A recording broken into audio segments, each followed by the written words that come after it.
എൻ്റെ പേര് സിബി. ഞാൻ പുന്നവേലിയിൽ നിന്ന് വരുന്നു. ഞാൻ ബഹറിലായിരുന്നു എൻ്റെ കുടുംബമായിട്ട്. ഞാനൊരു മാസം ഹോസ്പിറ്റലിലായിരുന്നു. H1N1 ബാധിച്ച് ന്യൂമോണിയായും 18 ദിവസം വെന്റിലേറ്ററിലായിരുന്നു. അതിൻ്റെ ഇടയ്ക്ക് എൻ്റെ ചേട്ടൻ്റെ മകൾ ഇവിടെ വന്ന് പ്രത്യേകം പ്രാർത്ഥിച്ചു. അച്ഛന്മാരും സിസ്റ്റേഴ്സും എനിക്ക് വേണ്ടി ഒത്തിരി പ്രാർത്ഥിച്ചു.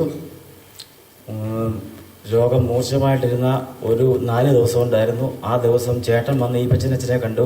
ഈപ്പച്ചനച്ഛൻ പറഞ്ഞു, അനിയനൊരു കുഴപ്പവും ഉണ്ടാകത്തില്ല എന്ന് പറഞ്ഞു. ഞാൻ നവംബർ 15-ാം തീയതി ഡിസ്ചാർജായി. 30-ാം തീയതി ഇവിടെ തിരിച്ചെത്തി. ഈ കഴിഞ്ഞ 5-ാം തീയതി എൻ്റെ കാലിന് നടക്കാൻ ബുദ്ധിമുട്ടുണ്ട്. വെന്റിലേറ്ററിൽ കിടന്ന് കാല് മരച്ചിരിക്കുകയാണ്. ഈ 5-ാം തീയതി ഞാൻ ഈപ്പച്ചനച്ഛനെ കണ്ടു. ഈപ്പച്ചനച്ഛൻ്റെ തലയെ കൈ വെച്ച് പ്രാർത്ഥിച്ചു. അതിനുശേഷം എനിക്ക് നടക്കാൻ വേണ്ടി ഒത്തിരി സാധിച്ചു. യേശുവെ നന്ദി, യേശുവെ സ്തുതി, യേശുവെ.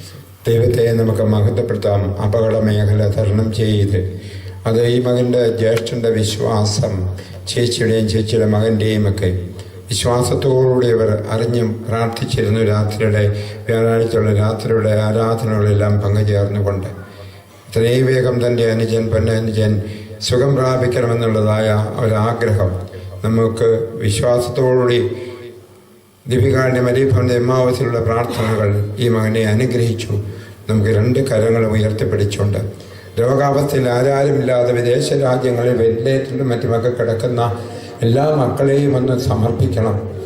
അപകട സാഹചര്യങ്ങളിൽ സഹായിക്കാൻ ആരുമില്ല, സ്വന്തക്കാരിവിടെ, കുട്ടിക്കാർ പണമില്ല, ആ അവസ്ഥകളിലുള്ള എല്ലാവരെയും തേച്ച് ഇവനെ സുഖപ്പെടുത്തിയ ദൈവം അതുപോലെ നിസ്സഹായതയിൽ നിന്ന് നിലവിളിക്കുന്നവരുടെ കണ്ണുനീർ കേൾക്കുമ്പോൾ ദൈവം മോശയെ അയച്ചതുപോലെ ദൈവത്തിൻ്റെ കൃപയാൽ ഇവിടെ നിന്നുള്ള പ്രാർത്ഥനകൾ നിസ്സഹായർക്ക് ധാരാളമായി ലഭിക്കാൻ ഇടയാകട്ടെ എന്ന് ആഗ്രഹിച്ചുകൊണ്ട് എന്നാൽ 2 കരങ്ങൾ ഉയർത്തിപ്പിടിച്ചുകൊണ്ട് ഇങ്ങനെയുള്ള നിസ്സഹായരെ കരമുയർത്തി ഒന്ന് അനുഗ്രഹിച്ച് hallelujah hallelujah hallelujah hallelujah hallelujah hallelujah hallelujah.